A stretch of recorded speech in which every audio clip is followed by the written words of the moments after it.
Assalamualaikum warahmatullahi wabarakatuh. Di sini saya Intan Khofifah Nurul Aini akan mereview salah satu materi yang sudah diberikan dari pertemuan pertama sampai pertemuan ke-7 dari mata kuliah Teknologi Pembelajaran Bahasa Arab. Untuk materi yang saya pilih yaitu Sejarah dan Perkembangan Teknologi Pembelajaran. Masuk ke pembahasan pertama yaitu tentang teknologi pembelajaran. Teknologi merupakan keseluruhan sarana untuk menyediakan alat yang dibutuhkan untuk kelangsungan dan kenyamanan hidup manusia. Adapun teknologi pembelajaran adalah sebuah proses yang di dalamnya terdapat seorang yang memiliki cara untuk mendapatkan suatu ilmu atau informasi, ketuhanan atau spiritual, sosial, pengetahuan, dan kreativitas atau keterampilan. Proses tersebut dapat terlaksana dengan adanya dua perantara, yaitu pendidik dan pencari ilmu atau peserta didik. Dalam konteks ini, guru sebagai pendidik yang menyalurkan ilmunya kepada peserta didik, dan peserta didiknya adalah murid atau siswa. Sehingga kegiatan ini dinamakan pembelajaran. Dalam proses belajar mengajar, jika tidak ada kegiatan pembelajaran, maka tidak bisa disebut sebagai proses pembelajaran. Interaksi antara guru dan murid sangat dibutuhkan dalam proses belajar mengajar, karena dapat mempermudah murid dalam menerima ilmu dari guru. Adapun definisi dari teknologi adalah cara atau langkah-langkah yang biasanya digunakan dalam menerapkan suatu tujuan tertentu.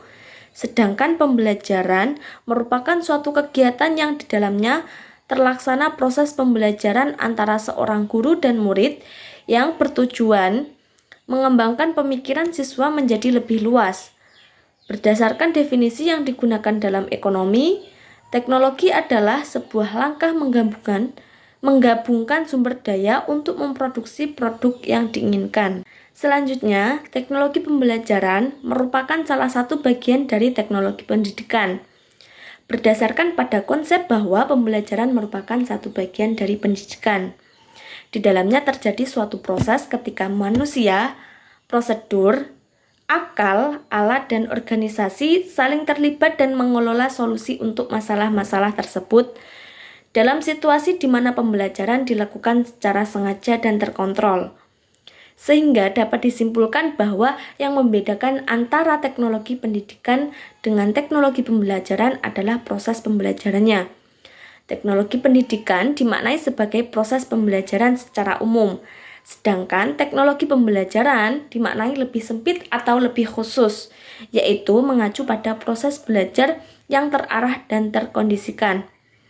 Contoh pembelajaran adalah interaksi antara guru dan murid ketika di dalam kelas. Masuk ke pembahasan yang kedua, yaitu sejarah perkembangan teknologi pembelajaran. Teknologi pembelajaran mulai berkembang di tahun 1920 dengan adanya pengajaran visual.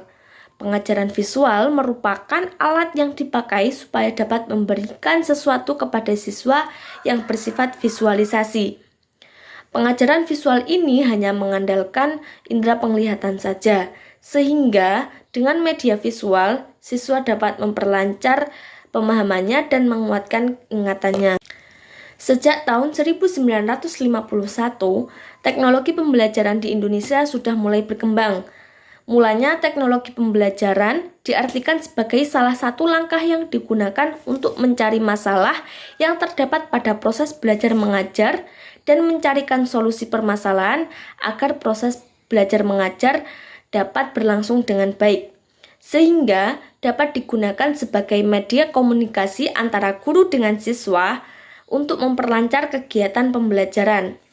Sejak tahun 1950 hingga tahun 1995 terdapat pembaharuan dalam teknologi pembelajaran. Salah satu bentuknya adalah kemunculan komputer dalam pembelajaran. Pada tahun 1980, untuk pertama kalinya komputer digunakan dalam bidang pendidikan. Semua orang, terutama yang berkecimpung di bidang pendidikan, berusaha memanfaatkan komputer dengan sebaik-baiknya dan sistematis agar dapat mencapai suatu tujuan pembelajaran.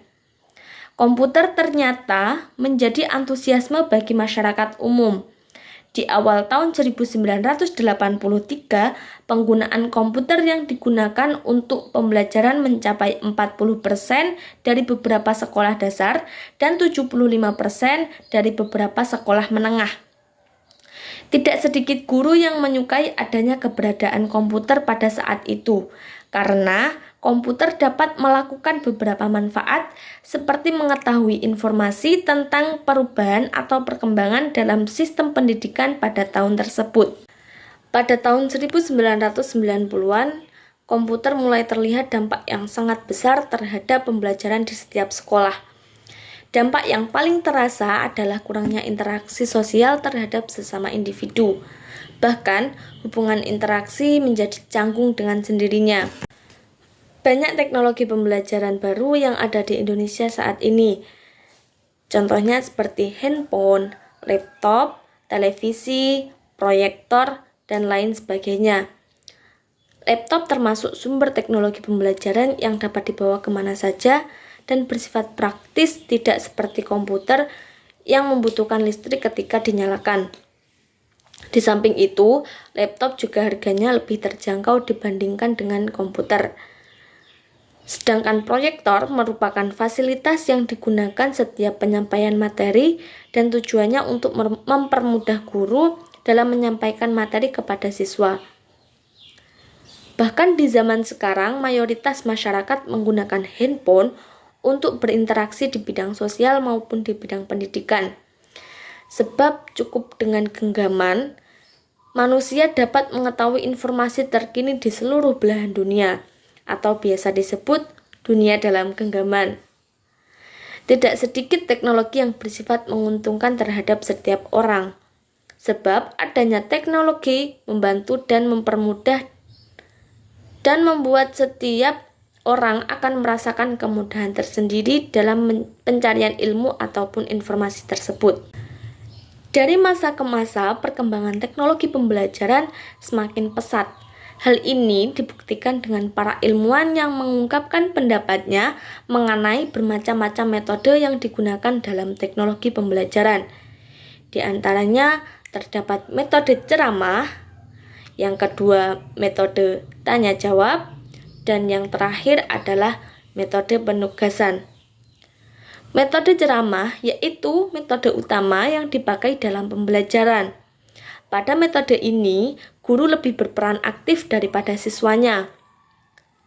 Selanjutnya, metode tanya jawab.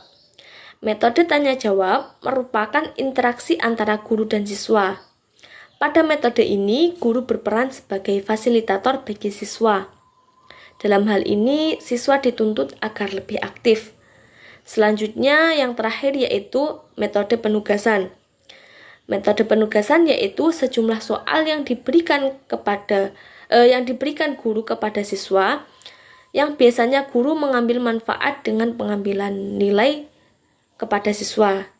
Mungkin itu sedikit review yang bisa saya sampaikan dari materi sejarah dan perkembangan teknologi pembelajaran. Apabila ada kurang lebihnya, saya mohon maaf yang sebesar-besarnya. Wabillahi taufiq wal hidayah. Wassalamualaikum warahmatullahi wabarakatuh.